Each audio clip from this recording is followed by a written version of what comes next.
Welcome back to our channel for another deep dive into the glamorous and chaotic world of Los Angeles fashion.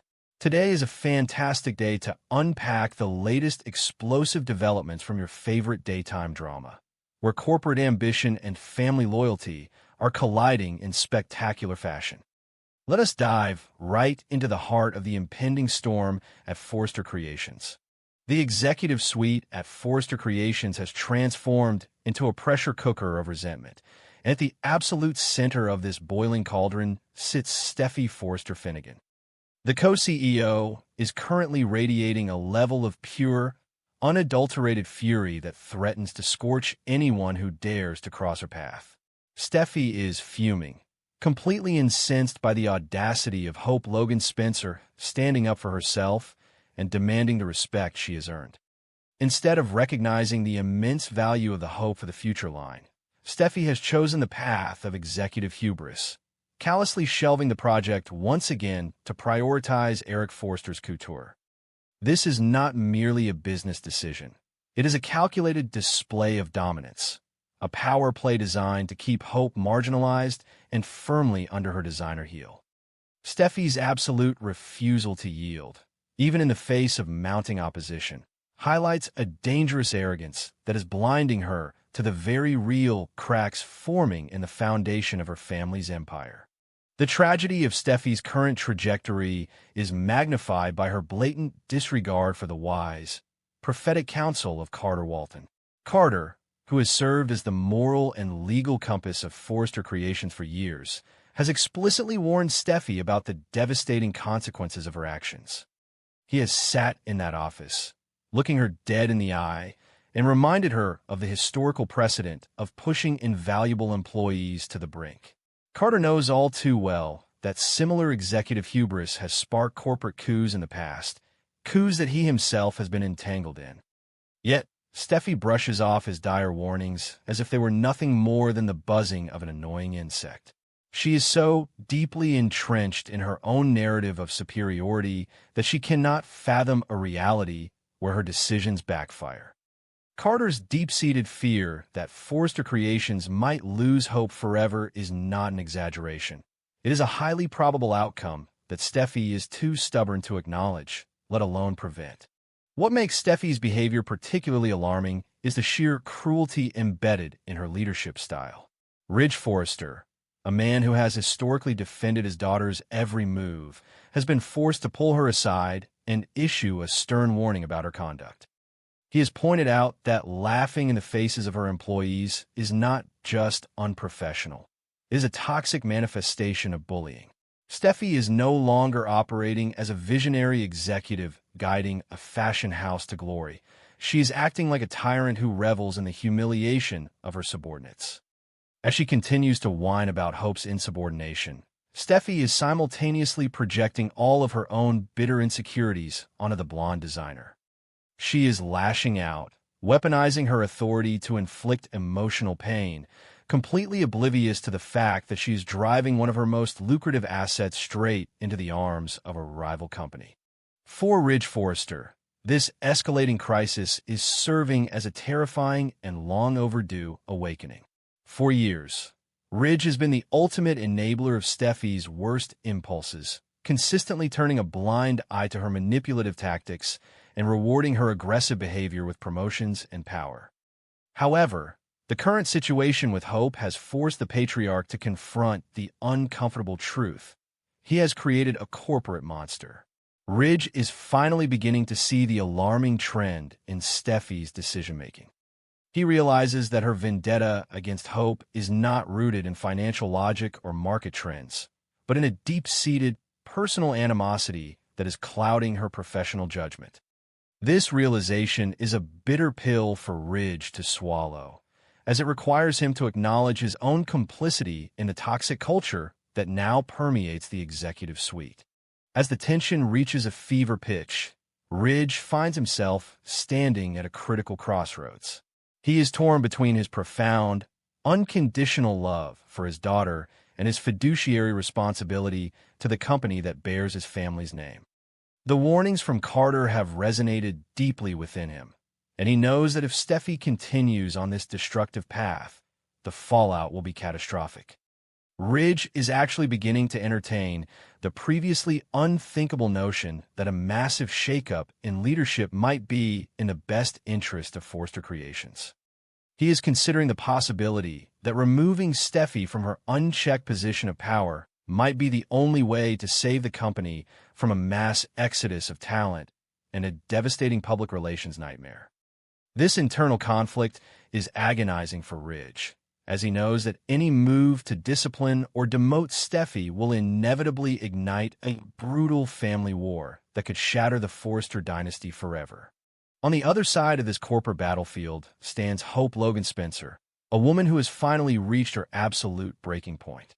For years, Hope has been the quintessential team player, the peaceful, accommodating designer who consistently turned the other cheek in the name of family harmony and corporate stability. She has poured her heart, her soul, and her boundless creativity into building the hope for the future brand, transforming it into a global phenomenon that preaches a message of positivity and empowerment. To watch Steffi casually toss all of that hard work aside, to see her life's passion shelved with a condescending sneer, has ignited a righteous fury within Hope that is both terrifying and magnificent to behold. The marginalized designer is no longer willing to accept the scraps that Steffi deigns to throw her way. Hope's anger is a palpable, living entity, a burning inferno that is consuming her former passivity and forging a hardened, radicalized corporate warrior in its place. Hope's outrage is entirely justified, rooted in the undeniable reality that she has been systematically disrespected and undervalued by the very company she has helped keep relevant. She possesses a crystal-clear understanding of her own worth, and she knows that her talent and her brand are highly coveted assets in the cutthroat world of Los Angeles fashion. As Steffi continues to mock her, Hope is meticulously calculating her next move. She understands that she has every right to walk out the glass doors of Forrester Creations and never look back. The psychological toll of enduring Steffi's relentless bullying has finally outweighed her loyalty to the Forrester name. Hope is standing on the precipice of a monumental decision, recognizing that if she is not going to be treated with the dignity and respect she deserves, she must seize control of her own destiny, even if it means tearing down the empire she once called home. However, Hope's vision for retribution extends far beyond simply resigning and finding employment elsewhere. She does not just want to leave Forrester Creations. She wants to fundamentally restructure its hierarchy. In a stunning display of strategic aggression, Hope has turned her attention to her mother, Brooke Logan Forrester. Hope is actively, relentlessly pushing Brooke to launch a hostile takeover for the co-CEO position. She is appealing to Brooke's own sense of marginalization, reminding her mother of the decades of blood, sweat, and tears she has invested in the company, only to be sidelined and disrespected by the younger generation. Hope is acting as the catalyst, the spark designed to ignite Brooke's dormant ambition. She is painting a compelling picture of a future where the Logans reclaim their rightful place at the head of the boardroom table. A future where Steffi is stripped of the power she has so flagrantly abused. Brooke Logan Forrester is listening to her daughter's impassioned pleas, and for the first time in a long time, she is allowing herself to truly feel the sting of her own alienation. Brooke has been a foundational pillar of Forrester Creations, a woman whose iconic modeling campaigns and brilliant chemical formulas literally saved the company from financial ruin in the past. Yet, as she sits in the shadow of Ridge and Steffi's leadership, Brooke is forced to admit a painful truth. She feels completely out of place in the empire she helped build. The respect and authority she once commanded have slowly eroded, replaced by a patronizing tolerance from her stepdaughter. Hope's words are striking a deep, resonant chord within Brooke's soul, awakening a fierce, maternal protectiveness and a burning desire for professional vindication. The internal conflict within Brooke is profound, a turbulent clash between her desire for a peaceful marriage with Ridge and her undeniable right to corporate supremacy. Taking on Steffi in a battle for the co-CEO seat is a declaration of all-out war, a move that will undoubtedly strain her relationship with Ridge to its absolute limits. Yet, the sight of her daughter being so cruelly marginalized is the ultimate tipping point. Brooke finally agrees with Hope. She realizes that she deserves a significantly larger role at Forrester Creations. The time for playing the supportive, quiet wife has passed. Brooke is ready to step back into the arena, to don her corporate armor and fight for the legacy that is rightfully hers. This agreement marks a monumental shift in the power dynamics of Los Angeles, setting the stage for a boardroom bloodbath that will force everyone to choose a side.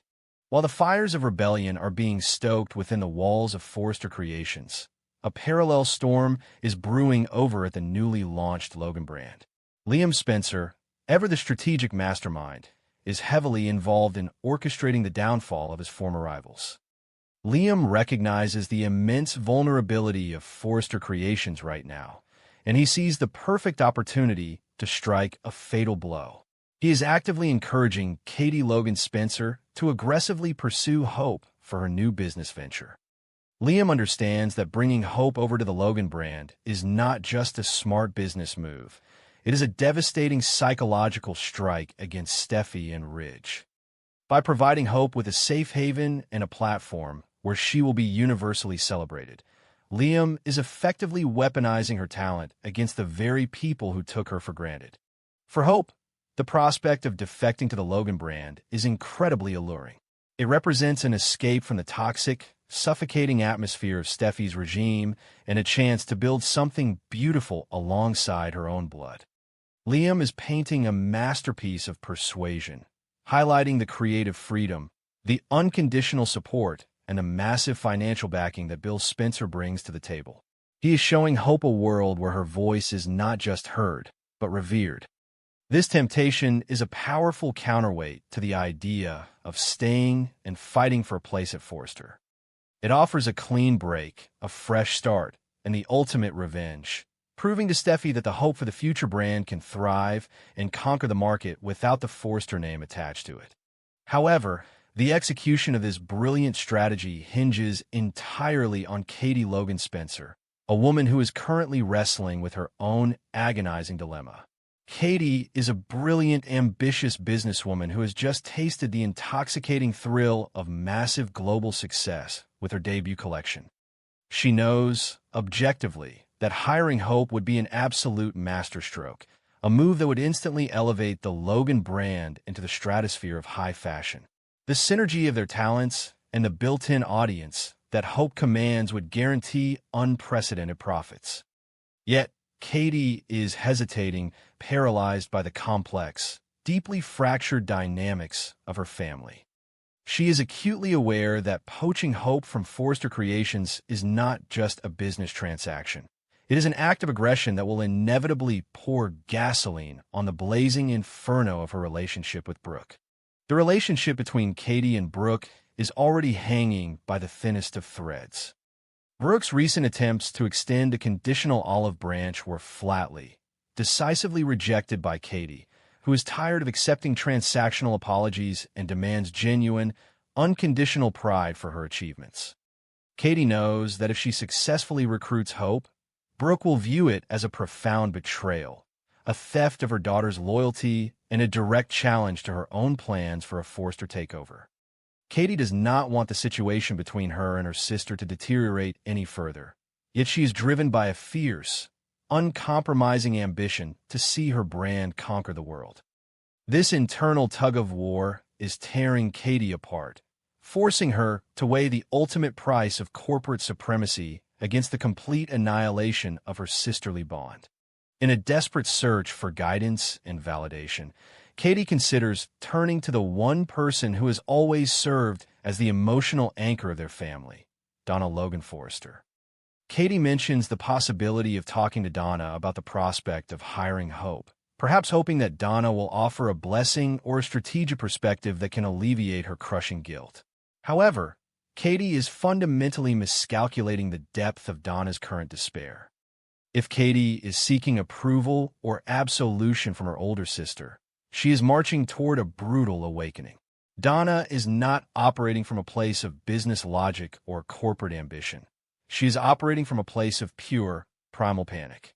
When Donna inevitably learns that Katie is seriously considering hiring Hope, her reaction will not be one of measured advice, but of absolute, unadulterated terror. Donna has spent her entire life trying to protect, nurture, and unite the Logan sisters. She has been the peacemaker, the cheerleader, the glue holding their fragile dynamic together through decades of scandal, heartbreak, and rivalry.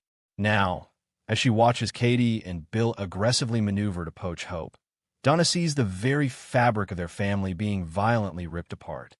She is horrified by the ruthless, cutthroat tactics being employed, viewing them not as savvy business moves, but as acts of familial self-destruction. Donna's fear will quickly manifest into a desperate, impassioned declaration. She will confront Katie, her voice trembling with a mixture of sorrow and outrage, and accuse her and Bill Spencer of actively destroying their entire family. To Donna, the act of offering someone a job has transcended the realm of commerce. It has become a weapon of mass destruction aimed directly at the heart of the Logan legacy. While some might argue that Donna is overreacting, that offering a talented designer a lucrative position is simply the nature of the industry, Donna sees the invisible, bleeding wounds that this action will inflict. She knows that Brooke will never forgive Katie for interfering with Hope's destiny, and she knows that this single business decision will create a chasm between the sisters that no amount of time or tears can ever bridge. The tragic irony of Donna's position is that her desperate attempts to save the family might actually accelerate its demise. By positioning herself as the fierce opponent of Katie's ambitions, Donna is inevitably drawing a line in the sand, forcing herself to become a combatant in a war she desperately wants to stop. She will become the next massive hurdle for Katie, an emotional roadblock that Katie will have to ruthlessly bulldoze over if she wants to secure Hope's signature on a contract. Donna's tears and pleas will clash violently with Katie's ironclad determination, creating a heartbreaking spectacle of a family devouring itself from the inside out in the relentless pursuit of power and validation. As we look toward the horizon of this gripping narrative, the question remains, will Brooke Logan Forrester truly settle down if the Logan brand manages to make Hope happy again?